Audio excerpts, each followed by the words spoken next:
The Slate Spoiler Special is brought to you by Progressive. Are you thinking more about how to tighten up your budget these days? Drivers who save by switching to Progressive save over $700 on average, and customers can qualify for an average of 6 discounts when they sign up. A little off your rate each month goes a long way. Get a quote today at Progressive.com. Progressive Casualty Insurance Company and Affiliates.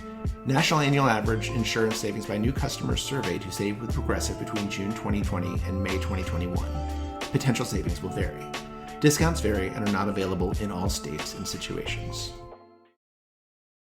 I want to tell you my secret now. I see dead people. Silent Green is people! No. I am the father. Rosebud. What's in the box? You maniac! You blew it up! Damn you all to hell! Hello and welcome to another Slate Spoiler Special podcast. I'm Dana Stevens, Slate's movie critic, and today I am joined by Slate writer, longtime Slate Spoiler Special guest, Dan Kois. Hello, Dan. Hey, Dana. Glad to be back. And the movie we're spoiling today, which really has needed spoiling so badly and just needed a lot of post-movie discussion since I saw it back in September, is Tar, starring Cate Blanchett. Blanchett plays a world-class orchestra conductor named Lydia Tarr. But before we start breaking down Tar, I need to just ask you, first of all, Dan, I always like to go around at the beginning of a spoiler and just ask, yes or no? Is this a great movie? Is it an okay movie? Is it going to be one of your favorite movies of 2022, as is the case for me? I really liked Tar a lot. I found it very compelling, very enjoyable, and somewhat bewildering when I watched it. And I found it extremely fun to argue about. Yeah, I think this is certainly the discussion movie of the year. And in fact, I have a friend, a very good friend, who really didn't like it, and I still don't know why. And we have a standing date to sit down and talk about what she intensely disliked about Tar. So I should disclose that I intensely did like it. And part of what I loved about it is that I feel like this is a movie that is truly mysterious and that really is about the mystery of human character and human behavior, so that it isn't just mysterious in that it's withholding information from the audience and then disclosing it strategically to manipulate us. It is actually letting a lot of those mysteries and ambiguities stand. And so much so, in fact, that you have a sort of fan theory about Tar, which we will get into later in this podcast. Tar is a movie that seduces the viewer in much the way that Lydia Tarr, its main character, seduces her listeners in this opening scene that I want to take on first of all, Dan. This isn't the very first scene of the movie. Before it, there is a brief glimpse of our main character, Lydia Tarr, sleeping on an airplane under a sleep mask, presumably going to her newest event, which is the first 20 minutes of the movie, is this interview that Lydia Tarr, the character, has with a real person, Adam Gopnik, the New Yorker critic and writer, at what appears to be the New Yorker Festival Ideas. So the two of them are on stage having this conversation in a very leisurely, real-time manner. You really do feel as an audience member as if you are at the festival observing it. And this scene gets a lot done. Of course, it's expository in nature because Gopnik runs down the biography of the figure he's interviewing, which gives us a sense of who Lydia Tarr is. But it is also a very intense immersion in the presence, at least the public presence, of this character, Lydia Tarr. So I want to know, first of all, how this scene struck you as a way to kick off the movie. Just 20 minutes of flat-out on-stage interviewing of our heroine. I found it very funny. And maybe the kind of scene that could never work in the pre-podcast era. But I, as an audience member, was maybe more ready to accept this than I would otherwise have been, because it was just like the first 20 minutes of a podcast about Lydia Tarr, the way I would frequently encounter a person like this in my real life. As you say, it gives us a lot of information. I don't know that I would say it seduces us so much as it overwhelms us with the many accomplishments of this fictional character.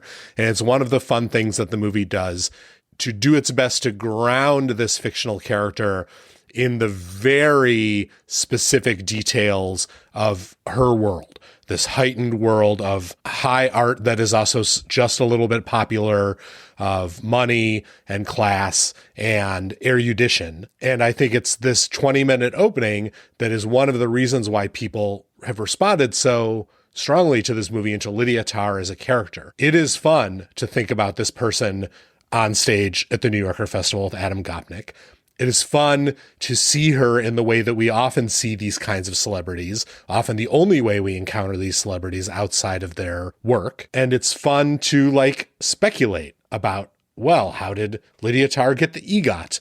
What was Lydia Tarr's relationship with Leonard Bernstein really like? And then on top of all that, the scene introduces a bunch of themes into the movie, and it sort of functions as Lydia Tarr's I Want number if this was a Disney musical, because what she's mostly talking about in this conversation is Mahler's Fifth, the Fifth Symphony of Gustav Mahler, the one of his symphonies she's never recorded, the one that she's about to record in what has been a long-awaited capstone to her career. Right. And that's sort of the occasion for her appearing at the festival, along with a book that she's just written that he's interviewing her about. But I would argue for this first scene and really the first hour of the movie being fairly seductive. I mean, I guess it's just a question how you feel about this character before you start to find out these things that kind of stain or shadow her character. And she is great company, and this has been adduced as a talking point against the movie, that she's overly seductive and appealing, and that thus the film and the filmmaker is stacking the deck in Tarr's favor. So that when you find out these accusations against her and start to learn the rumors that are being whispered about her, you want to take her side. And I wonder if you felt that at all, if you felt that appeal. There's a great appeal in someone who is so well-spoken and obviously magnificent at her job, especially when that job is making art and caring about art. That is what appeals to me about Lydia Tarr. All that said, it does not take long after that Adam Gopnik scene for her to, for example, be a real jerk to those Juilliard students in that class, or threaten a child on the playground because the child has been mean to her daughter. So I don't think it takes very long before we start to see the bits of monster that exist inside Lydia Tarr, but I also think those are seductive to a viewer. Yeah, let's get to the Juilliard encounter, because I think the Juilliard encounter is the first moment that you really see the dichotomy of, her being repulsive and attractive at the same time, and also her being an excellent teacher, right? She's not only excellent, I think, at the musical and the conducting part of her job, but at communicating about music, which is what she's doing to Gopnik on the stage, and what she's doing in this masterclass at Juilliard, which is the next big kind of set piece. There is a scene in between of her having lunch with a character who becomes very important later. As you mentioned, Mark Strong plays him. This slightly lesser conductor in the hierarchy, a conductor who's a sort of a wannabe Tarr, and who seems to help her run this foundation that the two of them run together, giving scholarships to younger musicians. Specifically to female conductors. Yes, they have started a program called Accordion that gives scholarships and supports female conductors, which early on she is pushing to open up to both sexes, right? There's quite a few indications at the beginning that Tarr is not interested in being thought of as the first woman to do this and that, the first woman to conduct the Berlin Philharmonic. So that is going to come up again. That is identity, the concept of one's gender identity and social belonging in this big set piece at Juilliard, which I didn't even notice the first time I saw the movie is all one take. It's one of those not show-offy long takes that doesn't have a whole bunch going on in it. That's just a quiet camera, but I don't think there's a single cut in that entire Juilliard masterclass scene. So we see her teaching a masterclass, I think in conducting specifically, right, with a bunch of music students at Juilliard. And it all leads up to this verbal encounter with one of the students, which begins because the student says he never plays Bach and he is not interested in playing Bach. Do you want to take it from there and talk about what goes down between them? It's a scene that is definitely written to push buttons in audience members who've been reading angry New York Times op-eds about cancel culture for the last 2 or 3 years, and about young, woke college students and how they simply don't understand how the world really works. Like, this Juilliard student is essentially a straw man for, young, woke students everywhere, characters who don't actually really exist so much in a real college environment, and who you would probably be pretty hard-pressed to find at, say, Juilliard, where I just don't think that many students are really actually saying they would never listen to Bach in a million years. But it does allow Lydia Tarr to show both her ability, as you say, as a teacher, when she makes a really passionate case for Bach and for the great masters, as well as for the new composers who she is famous in her career for championing. But it also shows you her cruelty, because when that doesn't take, she actively chooses to humiliate that kid who's sitting up at the piano on that stage. And he recognizes it and calls her a bitch and stalks out of the seminar. Yeah, and that's really a moment where you see something that's going to happen on a much bigger scale later on of her sabotaging herself. Because when she sits him down at the piano, remember, and she plays him through that little bit of Bach counterpoint, she gets him on her side. I mean, by the end of that, he's sort of laughing. He's not necessarily saying that he's going to go to the point of starting to work on Bach's music himself, but she has essentially convinced him that this dead white composer is still, despite his canonicity, is still someone important to engage with, right? And because she says his music asks questions, which is something else that becomes really important later in the movie, right? What answers a question or what shuts down a conversation. But it's her that shuts down the interaction at the Juilliard master class, because after she's essentially won him over to her side, she has to just twist the knife one more time and, get in this couple more digs about his identitarian politics. And, that's when he storms out calling her a fucking bitch. So that's just a very, very striking way to kick off your character study, right? Is to make it very clear that this character that we've been kind of dragged into caring about is going to be someone really prickly and really difficult to deal with, and very self-sabotaging as well. So she returns to Berlin, which is her home.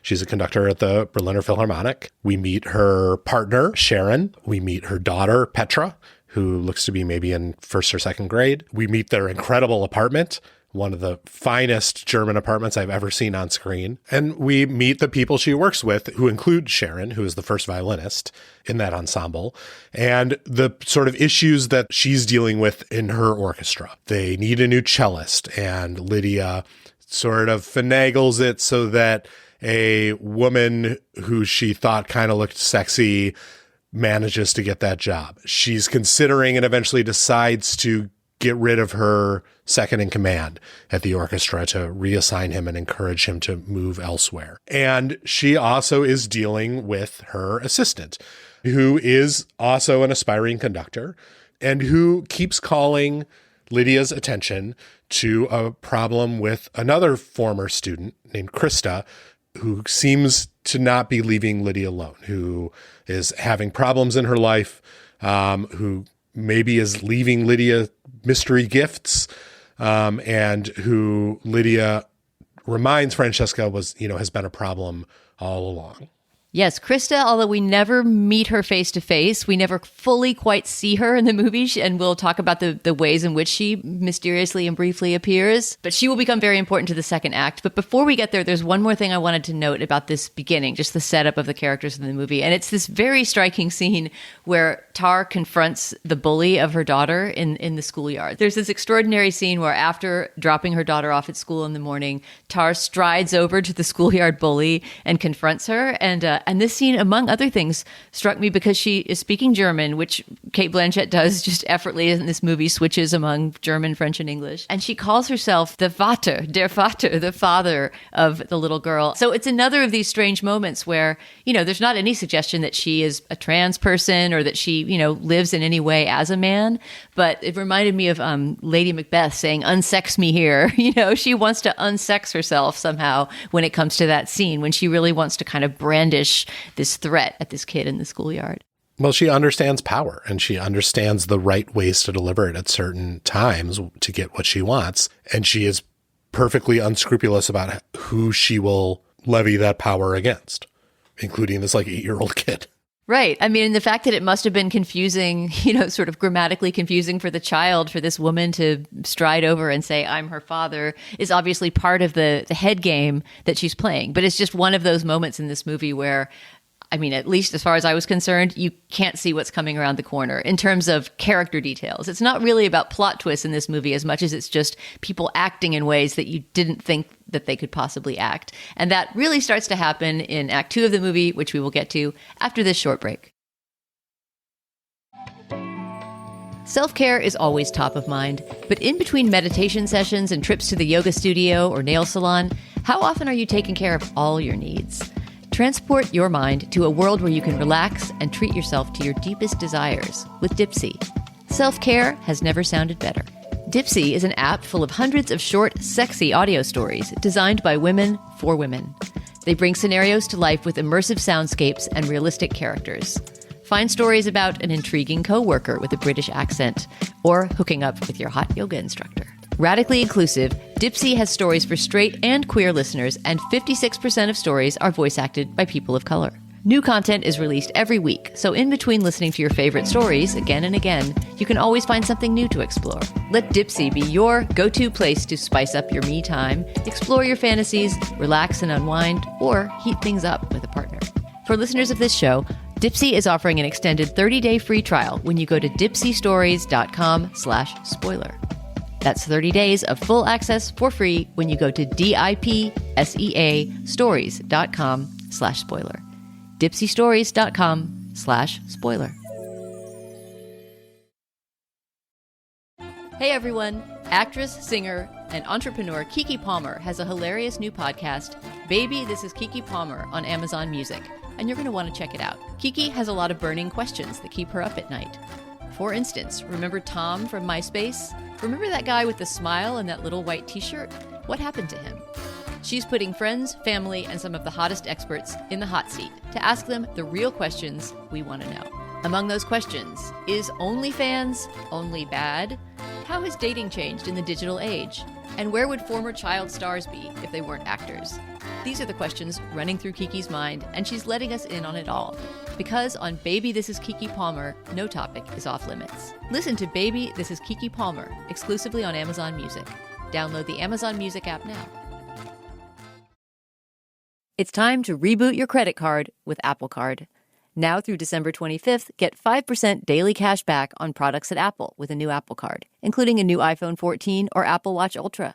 And everywhere else, Apple Card gives you up to 3% unlimited daily cash back on everything you buy. Apply now in the Wallet app on iPhone and start using it right away. Subject to credit approval, monthly financing through Apple Card monthly installments is ineligible to earn 5% back. Additional exclusions apply. Valid only on qualifying U.S. purchases for new Apple Card customers who open an account and use it from December 1st to 25th, 2022 at Apple. Visit apple.co/save5 for more details. If you enjoy this show, please consider signing up for Slate Plus. Slate Plus members get an ad-free experience across the network and exclusive content on many shows. And you'll be supporting the work we do here on Spoiler Specials. So please sign up now at slate.com/spoilerplus to help support our work. All right, so Dan, let's get into the middle of Tar. Or as I think of it, when Tar gets weird. So Tar has had these sort of ambient spookiness even through the first part of the movie. There are scenes in which Lydia wakes up in the middle of the night to some sound or is not quite sure what she hears off in the distance. She's jogging and hears a scream in the woods. Right around the midpoint of this movie, specifically right after we get news that Krista has died by suicide, the movie gains this air of spookiness, which continues throughout the entire movie and renders it, I think, something other than the seductive portrait of a certain kind of lifestyle and a certain kind of attractive yet repulsive character that it was in the first hour or so. At some point, this movie changes from a kind of objective perspective of Lydia Tar and her life and times to a subjective perspective that is, at least to some extent, sunk inside Lydia Tar's consciousness. In a way, I think of it as transforming from a cancel culture story to a horror movie. And it all comes to a head in this truly remarkable sequence. Basically, at the midpoint of the movie, Lydia drives her fresh-faced new cellist, who she has finagled not only into the orchestra, but into a solo in the piece that's going to accompany Mahler's Fifth at that concert. She drives her back to the squalid Berlin building that the cellist is living in as she's just arrived in the country. And then when she realizes that the cellist has forgotten something in the car, she calls out to her and follows her into the building. And then she follows the sound of singing into the basement. And Dana, what happens down there in the hole? I don't know. I mean, you're right that the tone starts to shift subtly toward something more like horror, but I'm not sure I can go as far as you can and say that these things aren't really happening. It seems somewhat legitimate that a young cellist from Russia, who presumably doesn't have much money as she's waiting to hear whether she got into the orchestra or not, would live in this squalid, squat-like kind of place where she drops Olga, the cellist, off. So I guess it seems possible that, you know, in wandering around the squalid quarters where the cellist is living, she would get lost in the basement. Then there's this violent thwack of Lydia Tarr running away and falling on the steps. And if you remember, there's then immediately a cut to this other thwack, a thwack of a rolling pin at home as she's home that same night at the Berlin apartment making dinner. She face plants on her way up the stairs. Yeah. Oh yeah, you're right. She's putting ice on her face, and then she's just about to get her wounds dressed by her wife.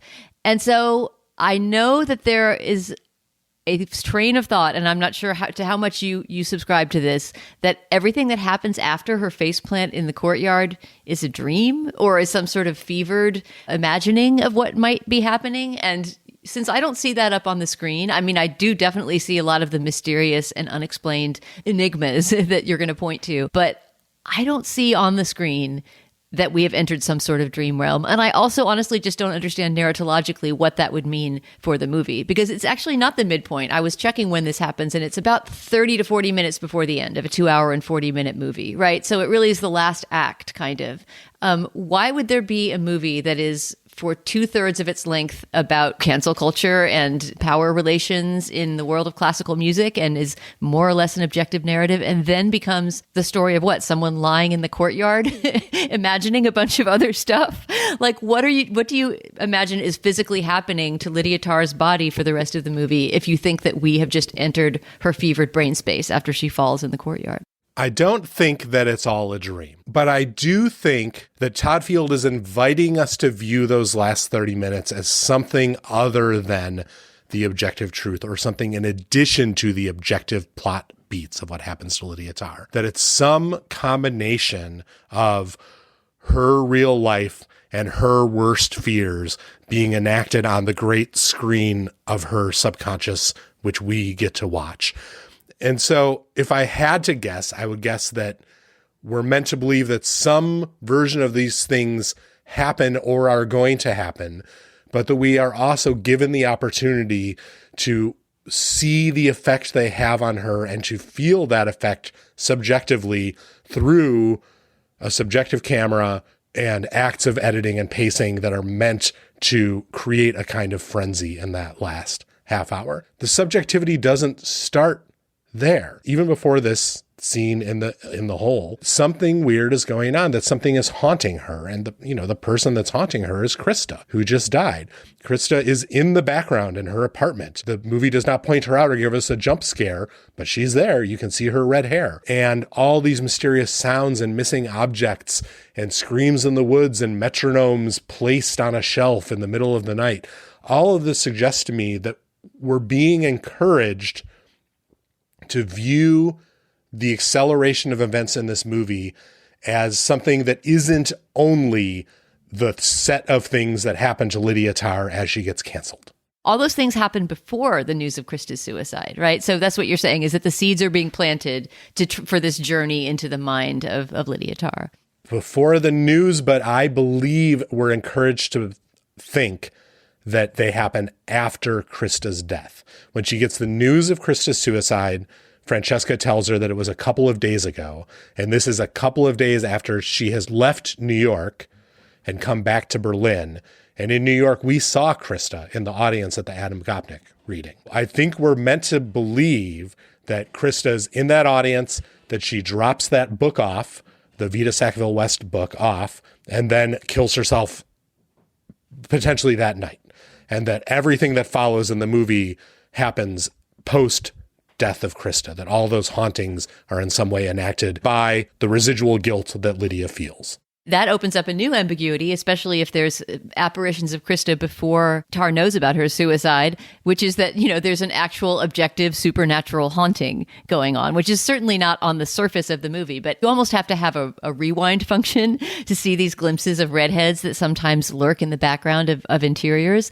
But once you start seeing them, you do start to ask, how realistic is this cosmos that we're moving through, as opposed to one that partakes of the supernatural in some way? Let's talk about how, as you write, things start to spiral down really quickly. This movie that has moved very deliberately, at this very luxurious pace and given us lots of time and space to absorb all the sounds and the beautiful images, becomes something much more rushed and feverish in the last third, and includes some things that, if you are reading it as a purely realist story, don't really make a lot of sense. Like, for example, her beatdown, Lydia Tarr's physical beatdown of the Mark Strong character, who, after the scandal starts to pick up steam, right? There's some montages of tweets circulating about Lydia and Krista. And in the midst of all that happening, she is taken off the conducting the Mahler Symphony, right? In its first public performance.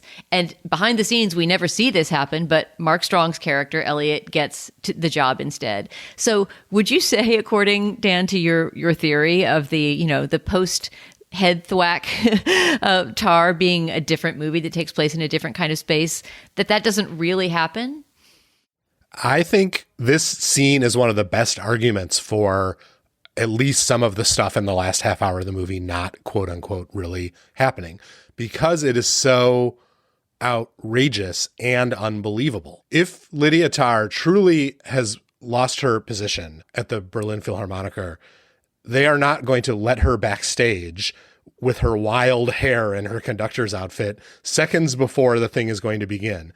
The trumpeter, who is standing right next to her delivering the initial fanfare from backstage, as she so cannily set up early in the movie, is not going to not even notice she's there standing right next to him.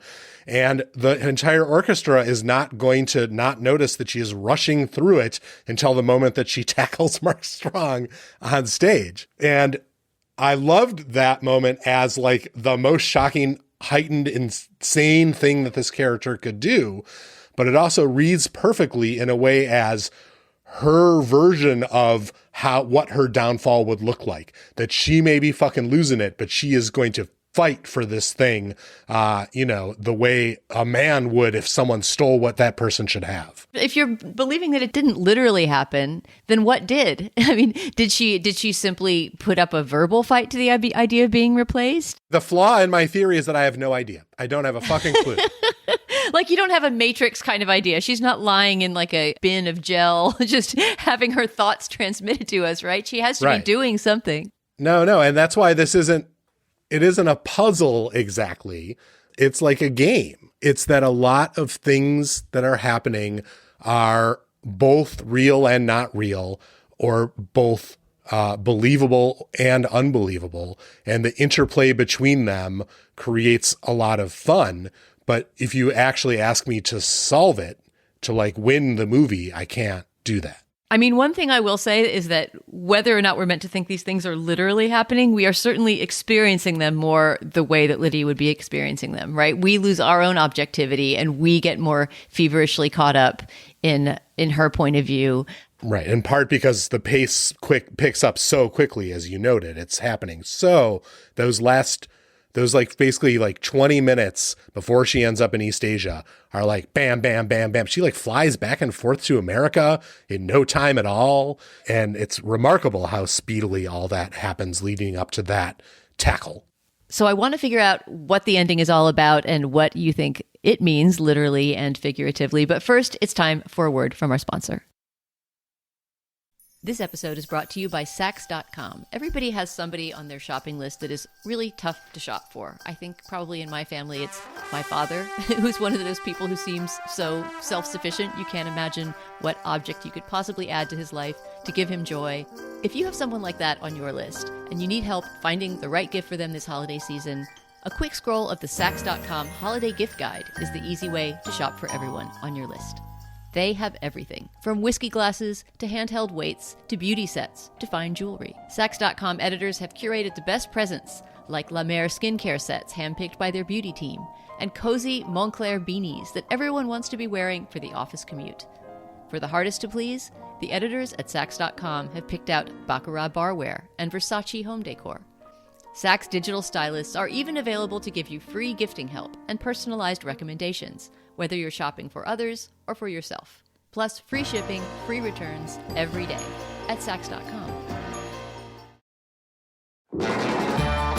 Myrtle Beach, South Carolina is the beach. It's also the perfect place to enjoy the holidays. Here, you're going to get all the holiday cheer you can handle, plus 60 miles of beaches and endless fun.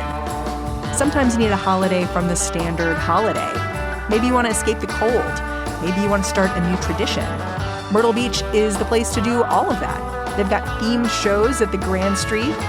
They've got Winter Wonderland at the beach, which features massive light displays and a brand new family fun zone. They've got holiday cheer everywhere you look, like at Brook Green Gardens' Night of 1,000 Candles, where more than 2,500 candles and twinkling lights take over the Grand Botanical Gardens. There are not many places where you can celebrate the holidays or ring in the new year with a big ol' ocean view. Take a holiday from the average holiday season at the beach. Plan your getaway to Myrtle Beach, South Carolina at visitmyrtlebeach.com. All right, Dan Coyce, bring us home. We are now in the very last 10 minutes of the movie or so. And this movie that has taken place almost entirely, as I mentioned, in these vast, privileged, cultured spaces, right? In Juilliard, at the New Yorker Festival, at this beautiful, spacious Berlin apartment, suddenly goes somewhere very different and unexpected. It goes two places very different. It goes upstate to the podunk hometown of a young accordion prodigy who grew up into Lydia Tarr, as Lydia briefly returns home, where some relative, perhaps a brother, lets her know that they don't think she's such hot shit. And then it goes to Southeast Asia, to an unnamed Southeast Asian country, which appears to be Lydia Tarr's, perhaps in this version of her story, the beginning of her comeback, or a measure of just how far she's fallen. She is called out there to conduct a mystery score that we don't understand. We see her meet the people who have commissioned her to do this conducting job. She admits she's not familiar with this composer at all, and she couldn't even find the score. They just hand it to her. We follow Lydia to a massage parlor, which has hints within it of some kind of exploitation. There are brothel-y vibes in this massage parlor, or at the very least, there is a scene in which Lydia is presented with a tableau of women all looking down and told to pick the one she wants to massage her, to pick a number. And she looks out at all of these women, and one of them looks up at her. That woman is, of course, number 5, the number of the Mahler's symphony that she will never conduct in this version of her future, whether it's happening in real life, only on a screen, or only in her brain. The number 5 will never stop haunting her. It sends her straight out in the street to barf. I didn't think of the number 5 connection, but that's great. That's brilliant. I mean, I guess my question points towards something bigger I want to know about the ending, which is just, do you see the ending only as a cruel joke, or do you see that there is some hint of redemption, at least as an orchestra conductor for her? Maybe not as a human being, but that she at least has somehow gotten back to music. In other words, is she musically humiliated as well, or is she only personally and professionally humiliated? I mean, the movie sure tries to musically humiliate her, because the thing that it turns out she's been hired to conduct is the score to the video game Monster Hunter at some kind of cosplay convention in which the entire audience is dressed in various costumes from this video game.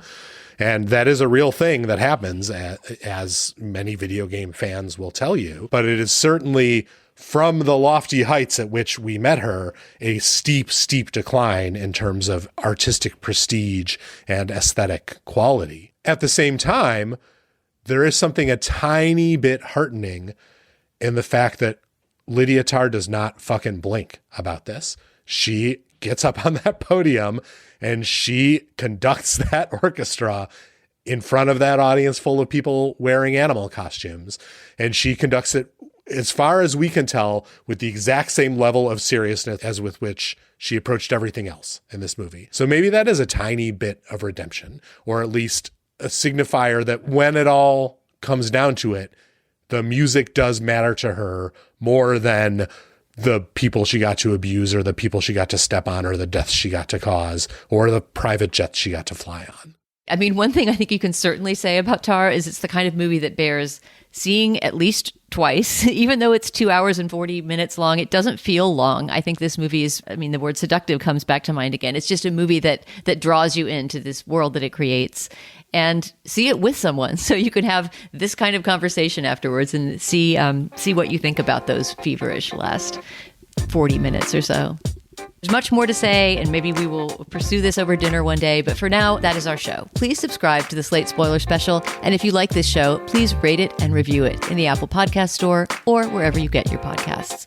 Also, of course, if you have suggestions for movies or TV shows we should spoil in the future, or any other feedback to share, you can send it to spoilers@slate.com. Our producer today is Kristie Taiwo-Makanjuola. Alicia Montgomery is the Vice President of Audio at Slate. For Dan Coyce, I'm Dana Stevens. Thanks so much for listening, and we'll talk to you soon.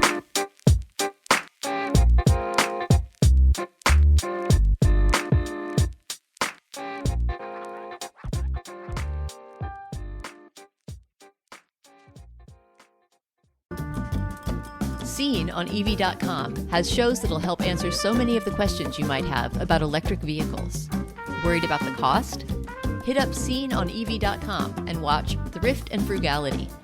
Learn that credit, rebates, or tax incentives may help make EV ownership more affordable. It's true. Electric vehicles are worth watching. Head to Scene on EV.com to learn more.